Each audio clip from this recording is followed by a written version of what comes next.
Баршаңызға сәлем. Бүгін біз сіздермен осындай жұмсақ және өте тез дайындалатын дәмді және ең қарапайым жолмен дайындаймыз.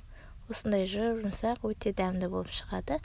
Бізге ол үшін қамырына ұн, қопсытқыш және жылы су керек болғаны. Осылайша жұмсақ қамыр елеп аламыз. Содан соң салафанға жауып қоямыз, тындырып. Содан соң начинкаларымызды дайындаламыз. Менде колбаса, сыр және кетчуп, майонез. Осының қарапайым түрімен де өте дәмді болып шығады. Өзіңіздің қалағаныңыз бойынша начинкаңызды таңдасаңыз болады. Барлығын дөңгелектеп алып, үстіңізге майонезімізді, кетчупымызды жағамыз. Өзіңіз арнайы соус дайындап жақсаңыз да болады. Бұл менде ең жеңіл жасалатын пиццаның түрі.